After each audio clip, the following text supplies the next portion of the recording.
solid, like cake. That's before adding the water, yeah. So I'm getting a slice of soup here.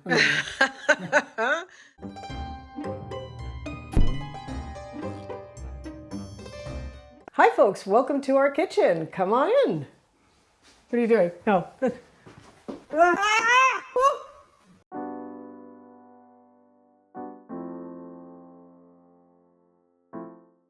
It's fall, babies. My favorite season. I'm so excited. And to celebrate sweater weather, we're going to make some comfort foods from the Netherlands. And this is going to be our first time attempting any of these recipes. So hopefully we are making them in the traditional manner. Let us know in the comments if we get it wrong, and you'll also be able to see the recipes we used in the description box below. We are going to be doing Zuurvlees. Zuurvlees. Which comes from? Limburg, I believe. Right? Limburg, Yep. Yeah, it's a Limburg's dish. It's from the southern part of the country, and used to traditionally be made with horse meat. Because that was the cheapest cut of meat. It was a byproduct of having work horses, so they weren't raised for meat. And so by the time they were butchered, they were pretty old and the meat was very tough. So Zuurvlees is a way of tenderizing the meat, and they use vinegar for that. So they also add some sweet stuff just to balance it out. Interesting historical fact about it, though. It was not made on Saturdays. Saturdays were not. Saturdays was when they did the heavy laundry, the heavy housework, and it was also market day. Yeah. So they didn't cook. They would make the stew the night before, and then they'd go to the market. They'd get frites from the frites shop at the market, bring it home, heat up the stew, and that would be dinner for them. Everything tastes better on the second day anyway. So. Yeah. Speaking of, tonight we're also making Erwtensoep. Pea soup. Pea soup, which is the national soup. My favorite soup, actually. And we're making them both tonight because we're not going to eat this one till tomorrow because that's when it's the best. For this and the one we're making on the third night, Stamppot, we got the Rookworst. So here we go.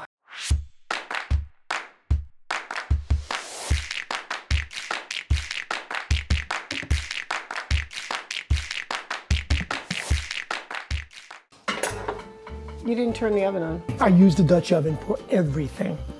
He's lying. He also uses the air fryer and the crock pot. Well, yeah. And the microwave. And the oven. Okay.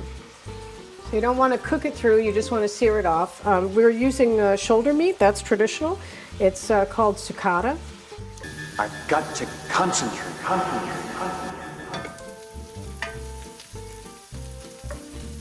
You know how they say if you're ever selling a house, you should make a tray of cookies? Yeah. I personally would buy a house if someone was sweating onions and garlic. Oh, yeah.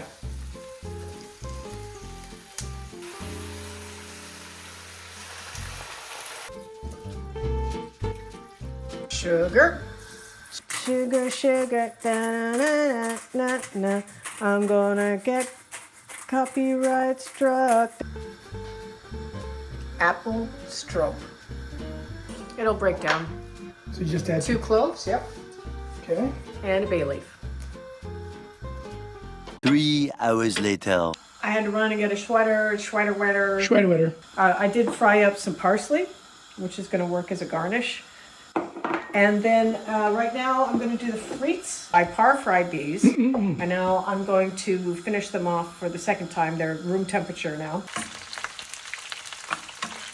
So in Limburg, I guess there's 2 ways of eating these. One is that you put the fries down and put the Zuurvlees on top, which can make the fries a little soggy, or you put them side by side and you can dip your fries in the Zuurvlees. And also, a lot of people do have deep fryers. We don't. So I'm doing it old school. I can smell the cloves. Wow, look at that.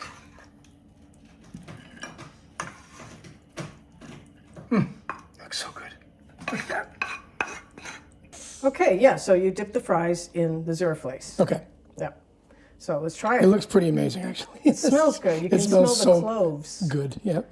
So.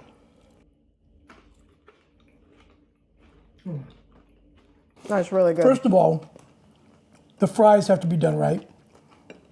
And the Dutch do their fries right. They double fry. They're so crunchy. And I love crunchy I'm gonna have fries. to use my fork. So good. Oh. You really taste the cloves. You only put 2 cloves in. Yeah. but it's like infused throughout I can the see dish. why they wanted only 2 cloves because it does, the flavor comes out. But you really get some apple flavor in there. I love the sweet with savory. It's not a tender meat. So the way we cooked it, It's tender now. it broke down really, really nicely, so it tastes It's tender absolutely now. delicious. And this is the perfect comfort food because not only do you have a slow cooking meat that makes the house smell so good, but it does have those warming spices in it and the apple. I mean, this tastes like fall or winter Yeah. on a plate.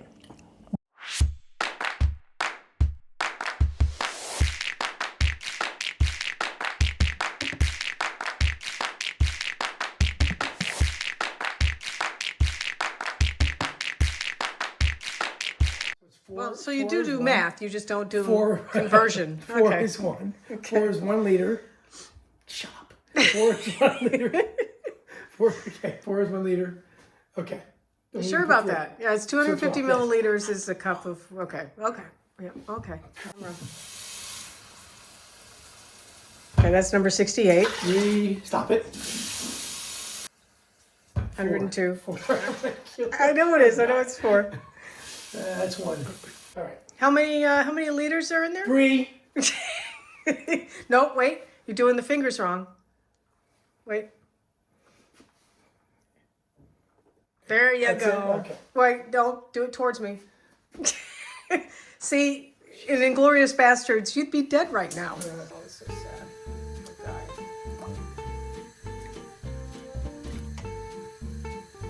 Yes. Garlic. So this is the next day, and we've got our Erwtensoep, and we're also having it with the Rookworst. Rookworst met kattenspek. So traditional way of doing it. This is day 2, so it should be tasting really good. I kind of spoiled it though. I was reheating it, and it was like a thick brick of peas. So I put a little water in it, and I don't think it's going to pass the spoon test now. So the spoon test is you got to stick a spoon in there, and it will stay up, and it's not going to stay up. No. When I put it in the pot this morning to heat it up again, it was definitely going to hold that up. I mean, it just, I actually did it with my things. But it does smell amazing. So this is the consistency now, because I added water.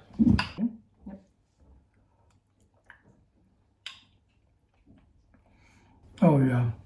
Wow, that is so good. It is so good. Rye bread with bacon. Oh, that's nice. There's so much flavor. You can see how it goes with the soup. What a perfect, hearty, Yeah. cold weather meal. Yep. Again, comfort food. Pretty amazing. That's amazing. We're going to have food for days, but Yeah. tomorrow we're going to be making Stamppot, which is the national dish.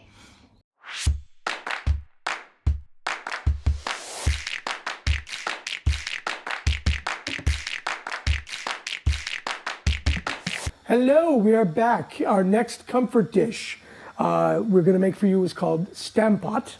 It is a medieval dish, but the potatoes weren't introduced till the 16th century. They used root vegetables before that. I already salted the water. Okay. And again, if you want these recipes, they're all in the description box. And lots of kale. Now, the thing about kale is you actually want it to be fresh cut. I went to Lidl and Jumbo, and neither had fresh kale. So keep going. This is a little. That's good, I think. The recipe actually called for the whole bag, but I think that's more than enough. But it tastes better if you can just rip it off the stalk and cut it yourself. And also this pre-cut kale, it's a little too small of pieces for me. I like a little bigger chunks of it. But you're going to boil them both together. If you buy the Rookworst from a butcher, it's going to be raw, and you're going to have to cook it in boiling water for 20 minutes. But we got this bad boy. He's kind of fun to play with. This is a Unox, so it's a smoked sausage. So we're just putting it into simmering pot of water, not boiling, just to heat it through. So the bacon's almost done, but you can also do a vegetarian version. You can either use vegetarian bacon with a little liquid smoke. Don't do liquid soap. Or you can just leave it out completely. In fact, a lot of places don't even serve Stamppot with bacon in the potatoes. But the recipe we found looked like it was pretty authentic, so I wanted to make sure we did all the beets.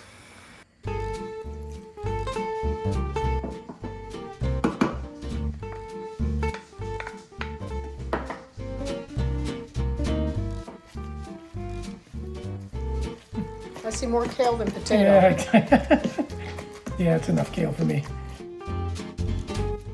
So good.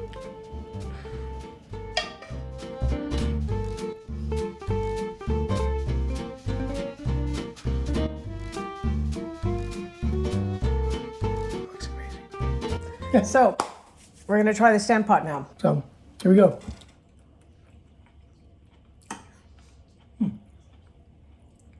Oh, this is delicious.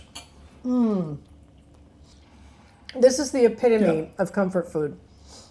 I mean, we're going to sleep like babies tonight. The one thing I'm going to say too is that it was one of the easiest meals. It took us just 20 minutes. 20 minutes for a home cooked meal. It was very easy to put together.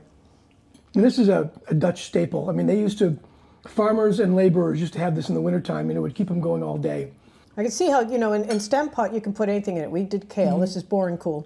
Yeah, and now it feels so cozy, so gezellig in here. Just the beginning. You guys should smell this place, especially with the bacon. It smells so good.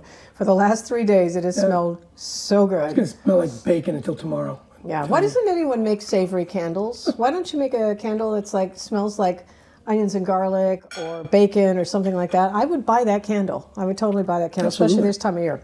But thanks so much for joining us. Let us know in the comments, if you've done different variations of this recipe, whatever we got wrong. Or if there's other traditional dishes too. We'd like to know about those. Now we will be doing hotspot, but that's going to be on the 3rd of October. And then we're also going to be doing hashi, but hashi is going to come on National Hashi Day because hashi stew here in the Netherlands has its own national day. That's how seriously the Dutch take their food. So thanks so much for joining us, and we'll see you on the next one. We are going to eat now. Stop it. Thanks, guys.